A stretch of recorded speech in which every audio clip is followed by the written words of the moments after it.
the world's only Devil Museum, a small medieval castle, a giant pink elephant, and an even more gigantic basketball. Traveling around Lithuania is so much more exciting than sitting around your house. Hi, I'm Jeremy. Thanks for watching. This is me and Masayo's last full day in Kaunas, Lithuania, and our last full day in the Baltics. Tomorrow we're going to Poland. And it was a day full of weirdness and interesting surprises. Now, yesterday for breakfast, I went to a cafe called Stop and Go, and I got muffins and coffees to go. The medium coffees had been only half full. Today we went back to Stop and Go, and we both went to eat in. And remembering that the coffees are only half full here, we both ordered large coffees. Well, this time the coffees came and they were full to the top. Why were the mediums half full yesterday and the larges are completely full today? So we got several times the coffees we were expecting, so we were wired. Anyway, the main thing today was we were going to go to the Devil's Museum. So we started walking there. It was a rainy day in Kaunas, and first we got lost. We ended up in this residential area. And I always like this because I like seeing the local residential areas where no tourists would ever go. This is real life. Anyway, eventually we found the Devil's Museum, which is actually called something like Velnu Muzeus.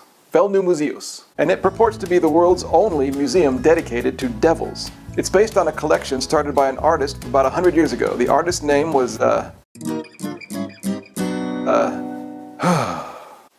Antanas Żmuidzinavičius. Antanas Żmuidzinavičius. Anyway, somebody gave this guy a devil figure and he thought it was really interesting, so he started collecting more of them. And the Devil's Museum is a place like no other. Where else can you find a photograph like this? This awesome and awful kind of ghoulish beast right next to this woman enjoying herself in an otherwise very pleasant room. It starts with the very first one that Mr. Żmuidzinavičius was given, and is full of figures and masks and paintings and wall hangings, pipes, and anything else you can put a devil on. Some of them are very modern art. Most of them are old folk kind of pieces.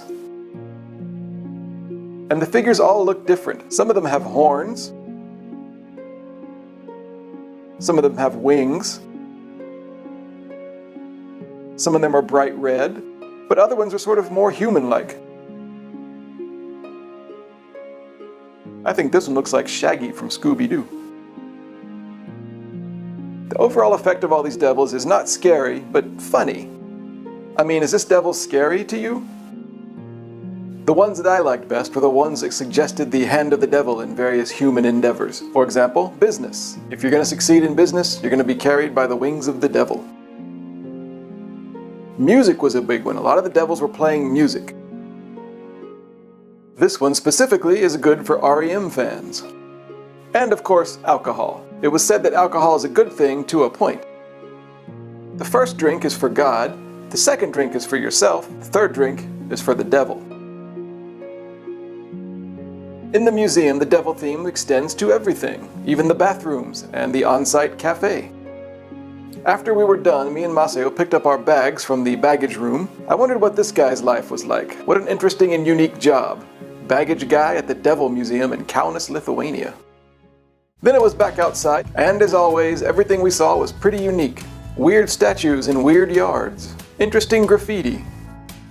I mean, really interesting graffiti. This must have taken quite some time. There's a large pedestrian plaza in the middle of town, there's a cathedral at one end, and on this rainy day there weren't that many people out, but a few. There are some hardy souls over in Kaunas. We had lunch at a place called Presto that served not only omelets but bacon. Real bacon, like not just ham, but actual crispy American-style bacon. Sweet land of liberty, of thee I sing. The cool thing about Old Town Kaunas is that it sits right at the place where these two rivers, the Neris and the Nemunas, meet. It actually makes like a little triangle on the map. In the evening, we walked out past our guest house toward the end of this little piece of land to go see Kaunas Castle. It's a small medieval castle built in the 1300s by Kęstutis, the same guy that built the one in Trakai near Vilnius. And especially in this situation, at dusk, after the rain had stopped when the air was still all wet, the red bricks of Kaunas Castle were really inviting. And as has so often happened on this trip, we were the only ones there.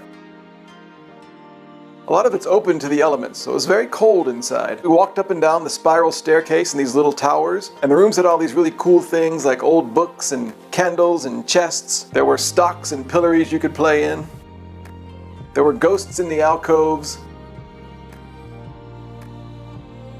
And views outside to the gloomy V-shaped land and the gloomy V-shaped birds.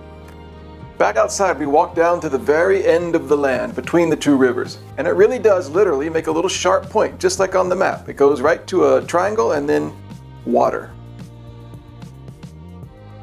There were birds flying and ducks swimming around in the waters. It was late dusk by this time. Smoke was rising from the houses through the misty air. A really remarkable scene. And Kaunas had one more really weird thing in store for us. As we walked back, we passed by this yard that had gigantic basketball in it. This is not like a tourist thing. It's just a giant 2-meter high basketball in this yard. Why? Just Kaunas getting its freak on. We didn't feel like going out for dinner, so we got a pizza to go. I liked this place because they had records there, Russian records, on this little shelf. Apparently not to play, just as part of the atmosphere. And I bought a 1410 beer. 1410 is a local Lithuanian beer named for the year that saw the Battle of Grunwald, in which the Teutonic Knights were vanquished, whatever that is. I vanquished the beer and the thin crust pizza, and we watched Michael Palin in Poland, which is where we're going tomorrow. What a superb and atmospheric day in Kaunas. You can't ask for more than this from the travel gods. Good thing and a bad thing. Well, there's a lot of good stuff today. I will choose the gigantic basketball, just because it was so strange. The bad thing is that this is the last night in the Baltics, and while there's a giant list of stuff we've seen here, there's a much gianter list of stuff we didn't get to see. So it goes when you travel. Maybe next time.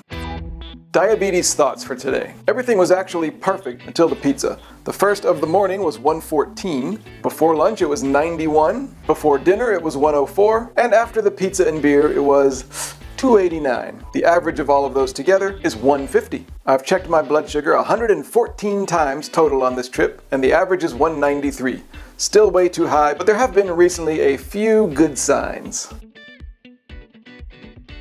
So, goodbye Baltics tomorrow, hello Poland and Eastern Europe. It's a new phase of the trip, and I get to add up all of my blood sugars in Lithuania, see how I did.